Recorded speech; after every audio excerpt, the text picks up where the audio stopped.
राम,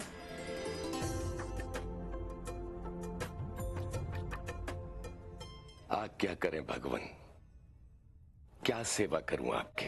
राजपुत्र चाहिए। राजपुत्र? ज्येष्ठ राजपुत्र। राम, तुम्हें ब्रह्मर्षि के साथ इनके आश्रम जाना है। जो आज्ञा पिताजी।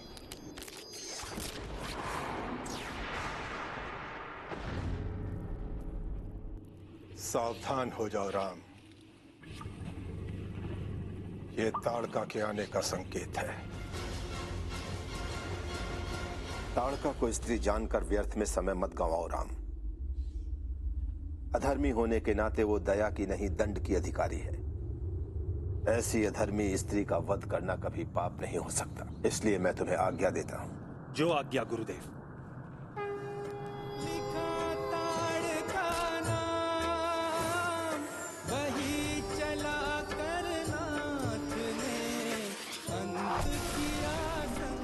हम चाहते हैं कि तुम दोनों हमारे साथ मिथिला चलो।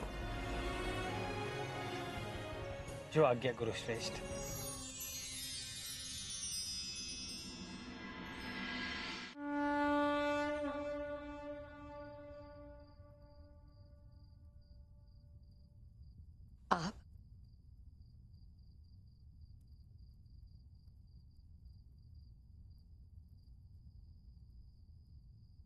आप अब तक सोए नहीं महाराज?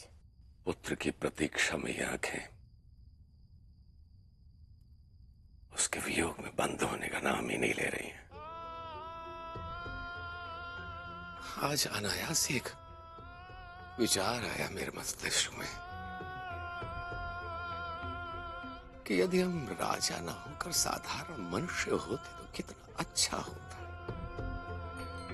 हमारे पुत्र हमारे पास होते और हम पितृत्व का सुख भोग रहे होते, किंतु आप रात्रि के इस पहर में यहां मंदिर में क्या कर रही हैं?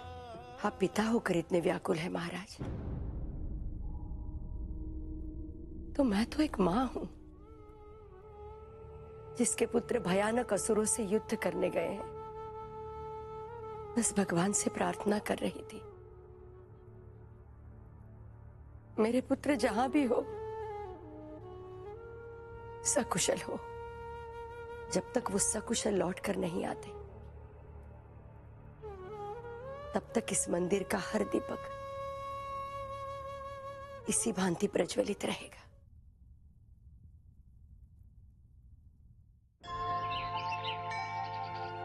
प्रणाम गुरुदेव। राम, लक्ष्मण, मैं तुम दोनों के धैर्य, शौर्य और पराक्रम से अत्यंत प्रसन्न हूं। भविष्य में तुम्हें इससे भी अधिक महान कार्य संपन्न करने होंगे जो मानव जाति की कल्याण से निहित हैं, और इसके लिए तुम्हारा तर्कश महान अस्त्रों से समृद्ध होना चाहिए। अब मैं तुम्हें बला, अति बला विद्या के साथ साथ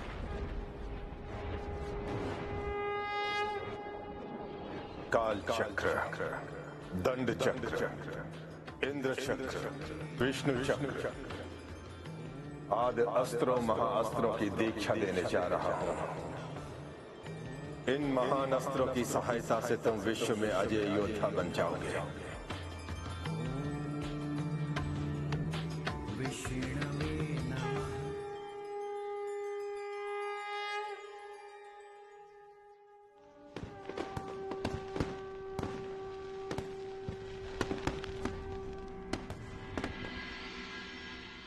मेरी रानी, ये आज उत्सव कैसा? तुम भी दीप जलाती दिख रही हो। महाराज ने भरत को युवराज घोषित कर दिया क्या? मंत्रा, अपने स्वप्न लोक से बाहर आओ। ये दिए हमने राम, भरत, लक्ष्मण और शत्रुघ्न के आपसी स्नेह के नाम जलाए हैं। कितने मनमोहक लग रहे हैं ना ये दिए। ये मेरा राम, ये भरत। मेरा लक्ष्मण और ये शत्रुघ्न सब मिलकर देखो साथ में कितना प्रकाश बिखेर रहे हैं। और जो ये तुम उत्सव देख रही हो वो इसलिए कि गुरु वशिष्ठ ने बताया कि विश्वामित्र जी के साथ गए हमारे राम ने महाशक्तिशाली राक्षसी तारका का वध कर दिया है ना? कितने गौरव की बात पूरे अयोध्या वासियों के लिए और हमारे लिए। हे मेरे विधाता, मेरी भोली रानी को ना कुछ आता ना जाता, क्या राम ने किया। गए होते जो मेरे भरत तो ताड़िका की अगली 7 पीढ़ियों तक का सर्वनाश करके आते। समझ मेरी रानी, ये ताड़का वध, ये उत्सव सब राम का महत्व बढ़ाने की कुटिल चाल है। मंत्रा, मेरी भोली रानी, तू राम भजन में ही डूबी रहेगी तो सिंहासन तक कैसे पहुंचेगा मेरा भरत? भारत कहीं पहुंचे या ना पहुंचे, यदि तू ऐसे स्वप्न देखती रही तो अवश्य ही काल कोठरी पहुंचेगी, नहीं तो नरक।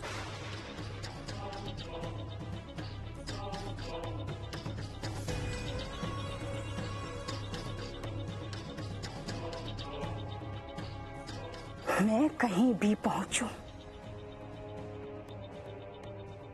मेरे भरत वहां पहुंच जाएं जहां उन्हें होना चाहिए, और जो भी मेरी इच्छा के रास्ते में आएगा उसे तो मैं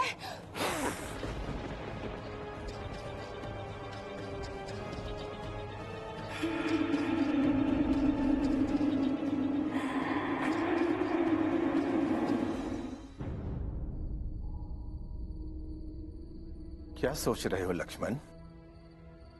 क्या तुम्हारे मन में कोई प्रश्न है? एक जिज्ञासा है गुरुदेव। कैसी जिज्ञासा? मिथिलापति महाराज जनक ने अपनी पुत्री की विवाह के लिए ऐसा कठिन प्रण क्यों किया? क्या उस धनुष से उनका कोई विशेष संबंध है? उस दिव्य धनुष से महाराज जनक का ही नहीं, उनकी पुत्री सीता का भी संबंध है। उनके लिए वो धनुष देवताओं की धरोहर है। महादेव के उस धनुष को पिनाक नाम से भी जाना जाता है। यही वो धनुष है जिससे रौद्र रूपधारी महादेव शिव शंकर ने प्रजापति दक्ष का संहार किया था। उस विध्वंसकारी धनुष के प्रचंड प्रहार से देवलोक तक कांप गया था।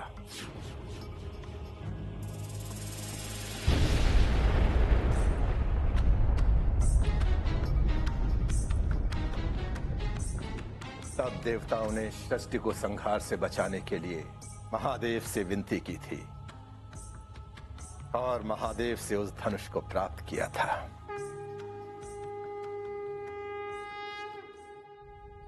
परंतु पुनः वो धनुष मिथिलापति के पास कैसे आ गया गुरुदेव? देवताओं ने ही वो धनुष महाराज जनक के पूर्वज महाराज देवव्रत को धरोहर के रूप में प्रदान किया था, और तब से लेके आज तक ये धनुष मिथिला के राजभवन में सुरक्षित है।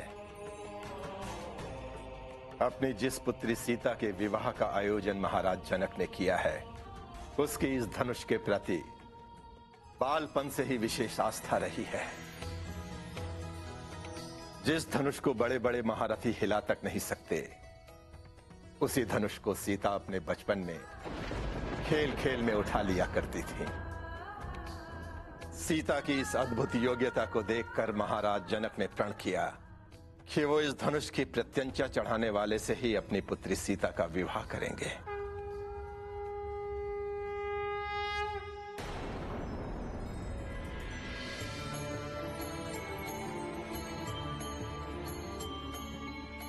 प्रणाम ऋषिवर। ईश्वर कल्याण करे सीता। सीता, शिव का ये दिव्य धनुष कल स्वयंवर के लिए भेज दिया जाएगा, इसीलिए आगे बढ़ो और इनकी पूजा करके अपने सौभाग्यवती होने का आशीर्वाद प्राप्त करो।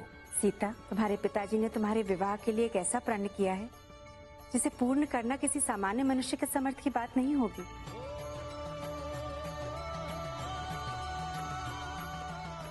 आरती शुरू करो।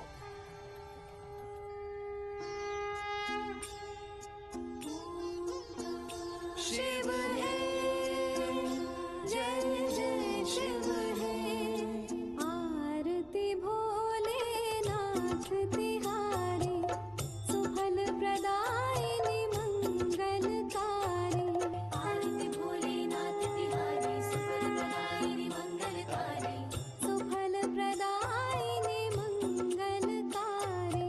ओम नमः शिवाय, नमः शिवाय, नमः शिवाय।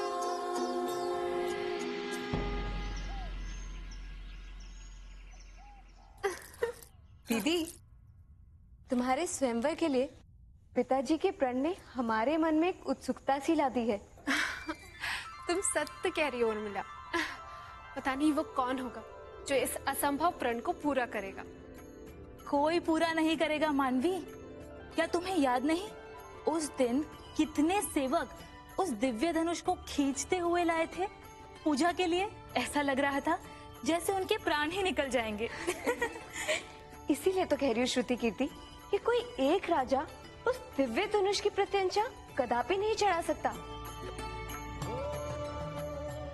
यदि ईश्वर ने हमारे लिए किसी को रचा है तो उन्हें इतनी योग्यता भी देंगे कि वो हवन शिव धनुष की प्रत्यंचा को चढ़ा सके। अच्छा दीदी, तो हमें एक बात बताओ, यदि स्वयंवर के पूर्व वो तुम्हारे समक्ष आ जाए तो क्या तुम उन्हें पहचान जाओगी कि यही तुम्हारे जीवन साथी है? हाँ दीदी, तुमने कुछ तो सोचा ही होगा ना, कैसे होंगे वो, कैसे दिखते होंगे, कोई राजा या कोई दिव्य पुरुष।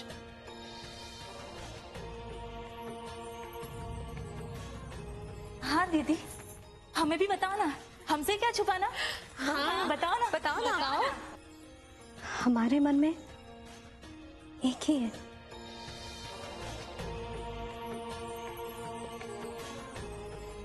केवल एक, मेरे प्रभु विष्णु।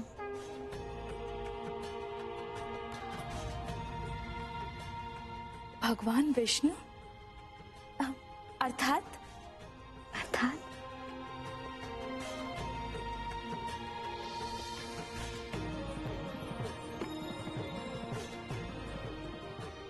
तुमने भगवान विष्णु की प्रतिमा देखी?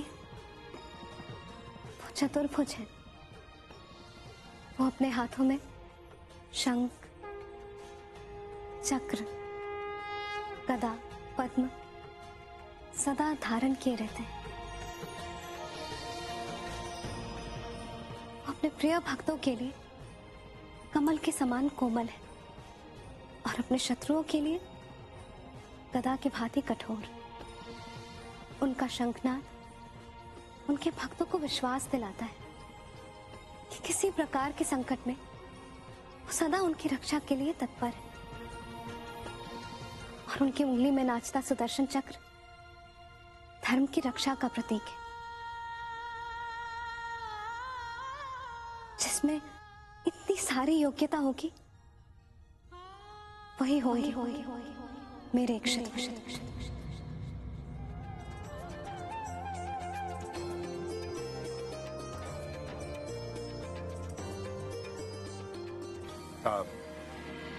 लक्ष्मण, ये पतित पावनी गंगा है।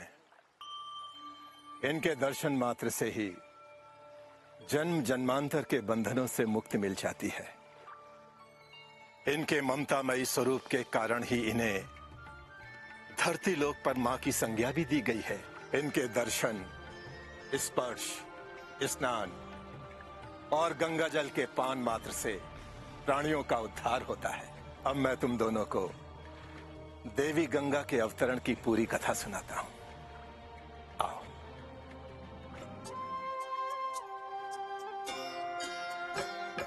सुन मुख से गुरुदेव के गंगा का गुणगान, निज चरणोदक में किया रघुवर मंगल स्नान, फिर मिथिला प्रस्थान।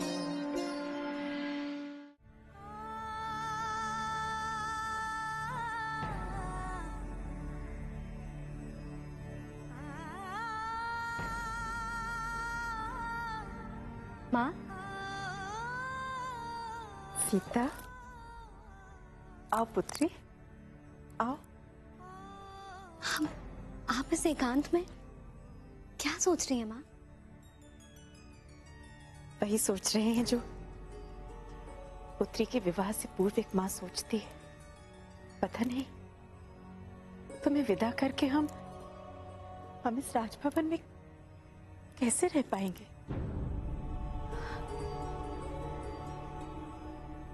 माँ, माँ, एक पुत्री के जीवन का सत्य तो यही है ना कि उसे एक ना एक दिन विदा होना पड़ता है।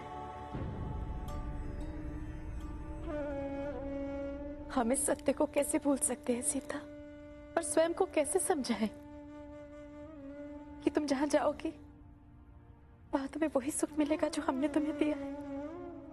ममता और स्नेह की उसी छांव में पलोगी जिसमें हमने तुम्हें पाला है।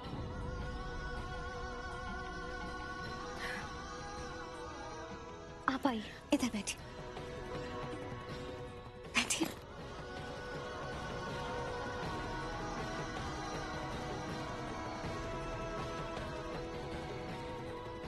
आप चिंता ना करें माँ, आपने हमें केवल स्नेह और ममता ही नहीं दी, आपने हमें यह संस्कार भी दिए कि ससुराल ही एक स्त्री का घर होता है।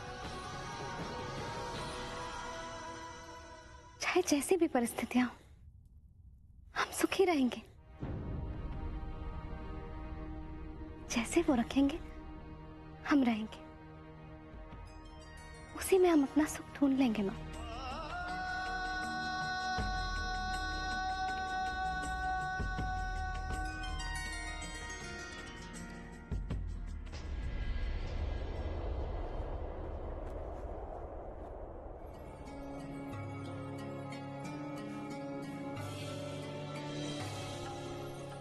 गुरुदेव, ये आश्रम किसका है जो ऐसी उजड़ी अवस्था में पड़ा है?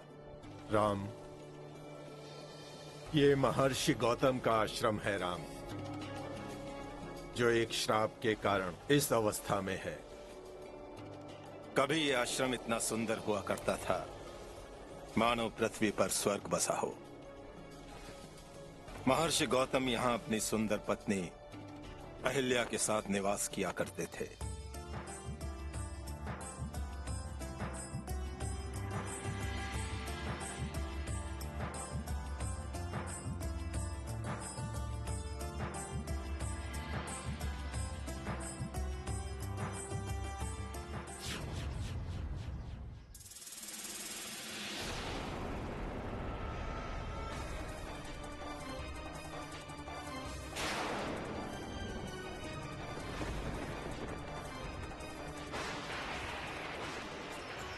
संभोग सुंदरी संग किया छल बल से, तृष्णा को मिटाया अन्य के गंगा जल से।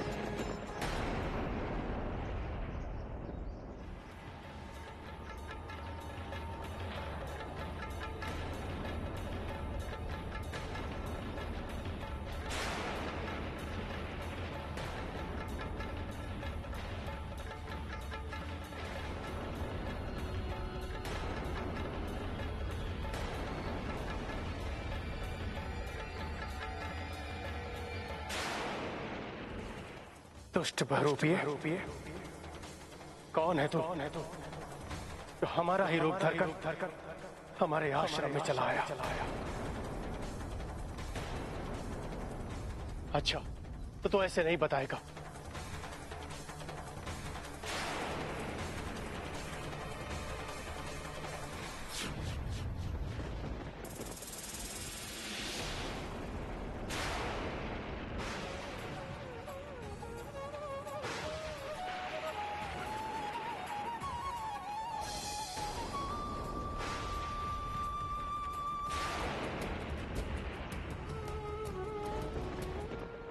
क्षमा चाहती हूँ ऋषि, क्षमा चाहती हूँ। मैं इंद्र के छल को समझ नहीं पाई। अहिल्या, पति पत्नी का संबंध शरीर का नहीं हृदय का होता है। शरीर भ्रमित हो गया, परंतु तुम्हारा हृदय पत्थर का क्यों हो गया अहिल्या? अतः मैं तुम्हें श्राप देता हूं कि तुम अभी पत्थर की शिला बन जाओगी, और तब तक पत्थर की शिला बनी रहोगी जब तक प्रभु के दर्शन एवं उनके चरण स्पर्श नहीं हो जाते।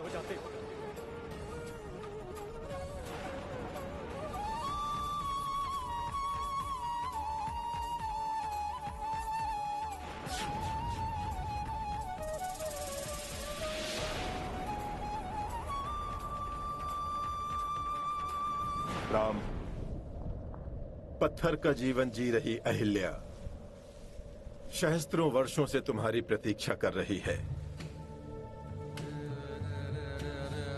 चले जाना अहिल्या का दुर्भाग्य था, किंतु तुम्हारे चरणों का स्पर्श अहिल्या के दुर्भाग्य को सौभाग्य में बदल देगा।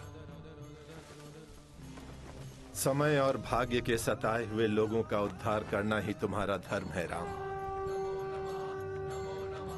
आगे बढ़ो और अहिल्या का उद्धार करो, उसे श्राप से मुक्त करो राम।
हे प्रभु, श्राप मुक्त करके आपने मुझ पर जो उपकार किया है उसके लिए आभार।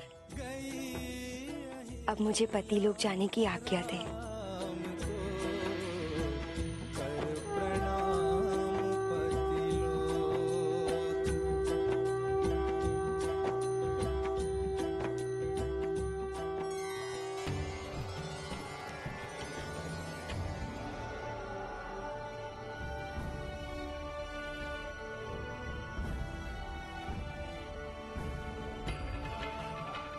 शीघ्र ही हम मिथिला नगरी में प्रवेश करेंगे। आओ।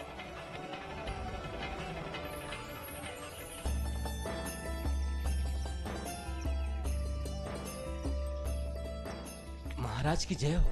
महाराज, ब्रह्म ऋषि गुरु विश्वामित्र जी आए हैं।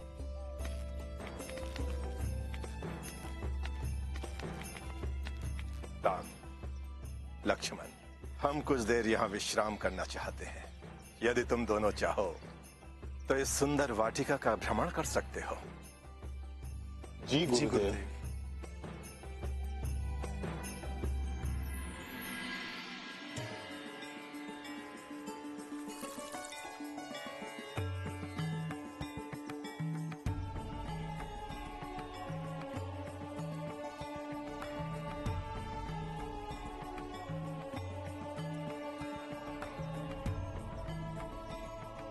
यशस्वी भव राजन, आपकी मनोकामना पूर्ण हो।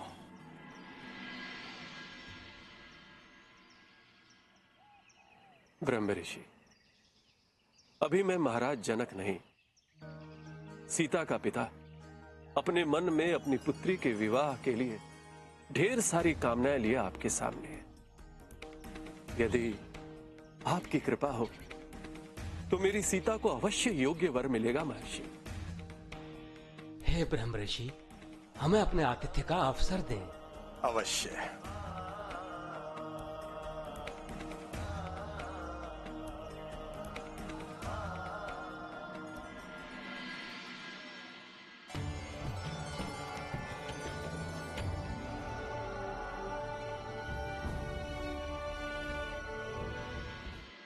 हे ऋषि श्रेष्ठ, ये दोनों राजकुमार कौन हैं? इनमें कैसा सम्मोहन है कि मन इनके बारे में जानने के लिए आतुर हो रहा है। महाराज जनक, ये दोनों दशरथ नंदन राम लक्ष्मण हैं।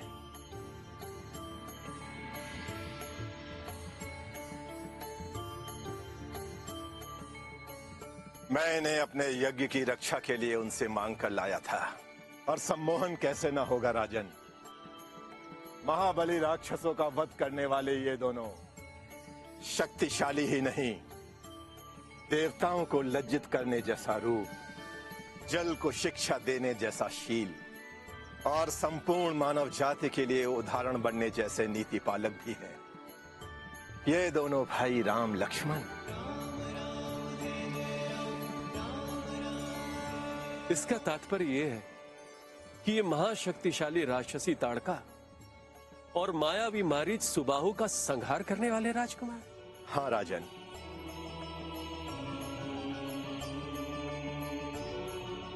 राम और लक्ष्मण के प्रताप से अब साधु संत बिना डरे उस वन में अपना यज्ञ और हवन पूरा कर सकेंगे। ऐसे वीरों से मिलकर मुझे अत्यंत प्रसन्नता हुई है ब्रह्म ऋषि।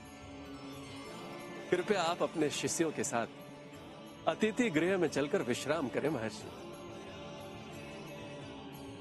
आओ राम लक्ष्मण। कुमारी सीता, कुमारी सीता। अरे सीता, अरे क्या हुआ? दीदी, कैसी सहेली है ये तुम्हारी जो 4 कदम शांति से चल भी नहीं सकती? ओहो श्रुतकीर्ति, जो दृश्य मैं देख कर आ रही हूँ उसके बाद मैं शांति से नहीं आ सकती। अच्छा, ऐसा क्या देख लिया तुमने? चलो शीघ्र बता दो। अरे ब्रह्म ऋषि विश्वामित्र जी मिथिला आए हैं। महाराज स्वयं उन्हें अतिथि गृह लेकर गए हैं। तो क्या पिताजी ने मुझे वहाँ बुलाया है? हाँ हाँ, महाराज ने अभी के अभी तुम्हें विश्वामित्र जी के दर्शन के लिए बुलाया है। चलो चलो। अरे ठहरो सीता। प्रियंवदा, पिताश्री ने सीता को वहाँ बुलाया भी है या तुम यूं ही मनगढ़ंत बातें कर रही हो? ध्यान रहे, अगर तुम्हारी बात असत्य निकली तो हम पिताश्री से कह देंगे कि तुम यूं ही सीता को यहाँ वहाँ दौड़ाती फिरती हो। नहीं नहीं, ऐसा मत करना। माना कि मैंने ऐसे ही कहा था, किंतु मैं सीता को अतिथि गृह ले जाना चाहती थी। वहाँ विश्वामित्र जी के साथ 2 सुकुमार भी आए हैं। क्या कहूँ उनके बारे में? ये कैसा रूप है उनका, देखते ही आंखों को जैसे बांध लिया उनके रूप ने। हट ही नहीं रही थी उनके ऊपर से। तेज जैसे सूर्य दमकता हो, मनमोहक मंद मंद मुस्कुराए, होठ जैसे फूलों की पंखुड़ियां। अरे कहां से लाऊं वो शब्द, वो उपमाएं जो उनका सही वर्णन कर सके। कुमारी सीता, ऐसे ही बड़ाइयां नहीं कर रही हूँ मैं। स्वयं विश्वामित्र जी उनकी गाथाएं गा रहे थे कि कैसे दोनों राजकुमारों ने ताड़का और अन्य राक्षसों का वध किया। वो दोनों राजकुमार मानो दिव्य पुरुष हो।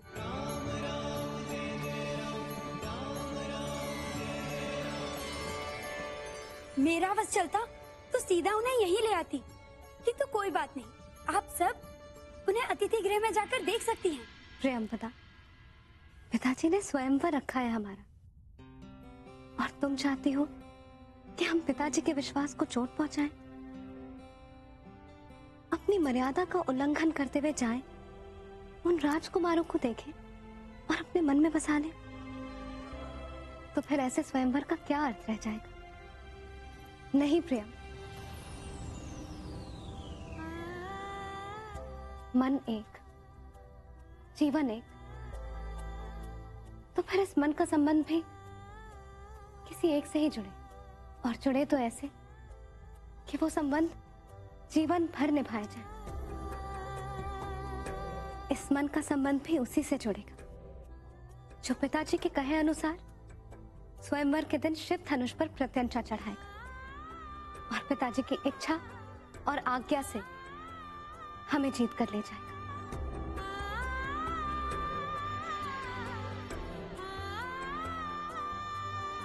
राम? हाँ सुनैना, विश्वामित्र जी के साथ आए दशरथ नंदन का नाम है राम। क्या वर्णन करूं मैं उनका।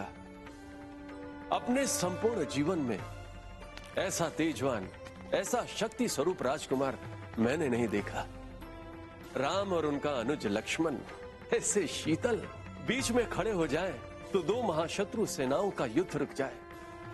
सुनैना, ऐसा लगा जैसे स्वयं ब्रह्म राम के रूप में मानव अवतार लेकर पधारे हो। उनकी वाणी सुनने के बाद इन कानों को कुछ सुनने की इच्छा ही नहीं रही। उनका मुख देखने के बाद इन आंखों को और कुछ देखने का लोभ ही नहीं रहा महारानी।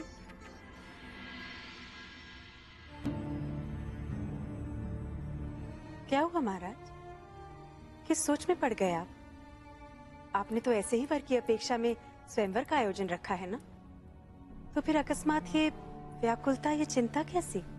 स्वयंवर ही अब हमारी चिंता का कारण बन गया है सुनैना। एक पिता को अपनी पुत्री के लिए जैसे वर की चाहत होती है, राम के रूप में हमारे सामने है, परंतु स्वयंवर जीतने के लिए किया गया प्रण हमारी चिंता का कारण है। वैसे विश्वामित्र जी के अनुसार इन दोनों राजकुमारों ने बड़े से बड़े राक्षसों का वध किया है, परंतु स्वयंवर में शिव धनुष रखा गया है, जिस धनुष को उठाना तक बड़े से बड़े वीरों और महावीरों के वश की बात नहीं है, उस पर ये सुकुमार प्रत्यंचा कैसे चढ़ाएंगे?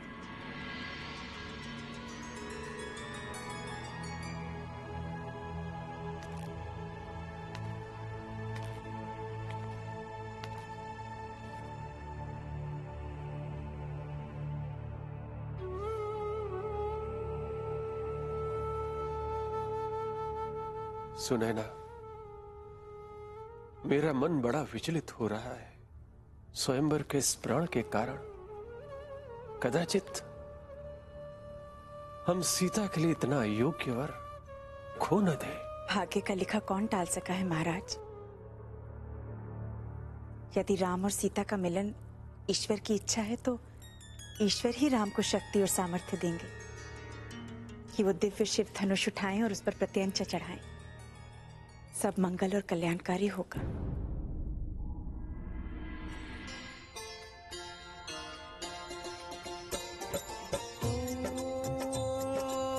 मुनिवर शयन कीन्ह तब जाई,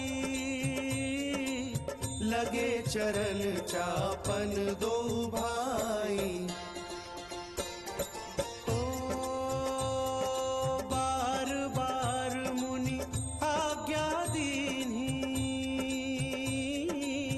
रघुबर जाई शयन तब कीनी,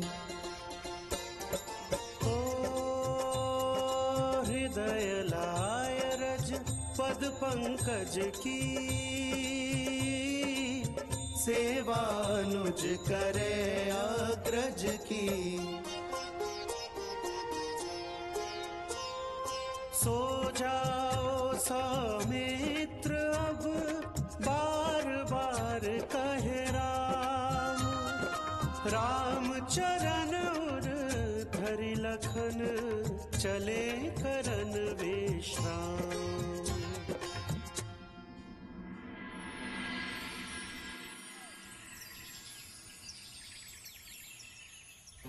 प्रणाम माँ।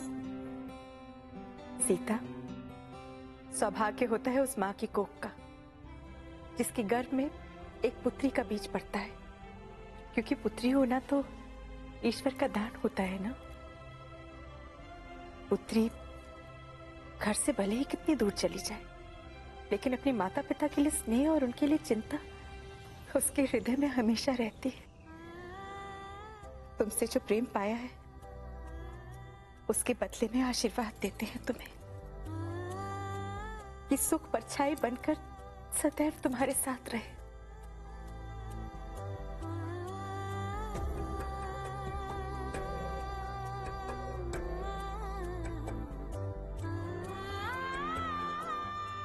महारानी जी, सारे अश्रु अभी बहा देंगी तो हमारा क्या होगा?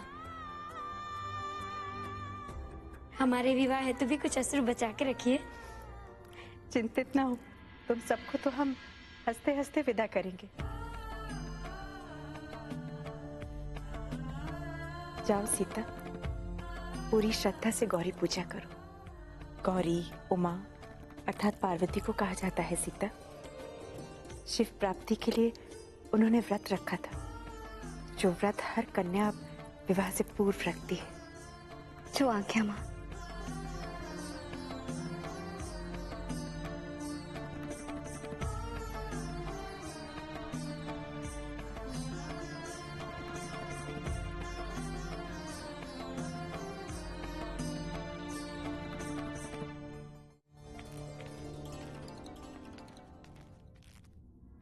गुरुदेव, आदेश दीजिए गुरुदेव, क्या आज्ञा है? राम, हम पूजा करना चाहते हैं, अतः तुम लक्ष्मण के साथ जाकर वाटिका से पुष्प ले आओ। जो आज्ञा गुरुदेव।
सीता, वो देखो, राम राम।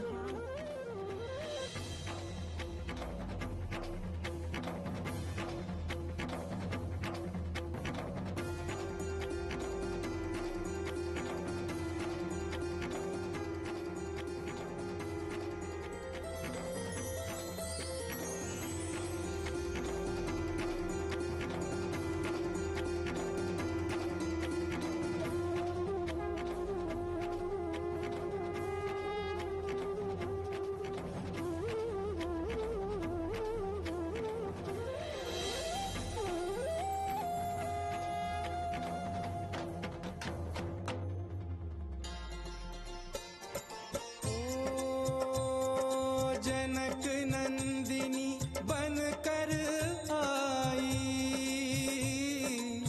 करने प्राप्त राम रघुराई। सीता भी अधूरा नाम, आकर पूर्ण करेंगे राम।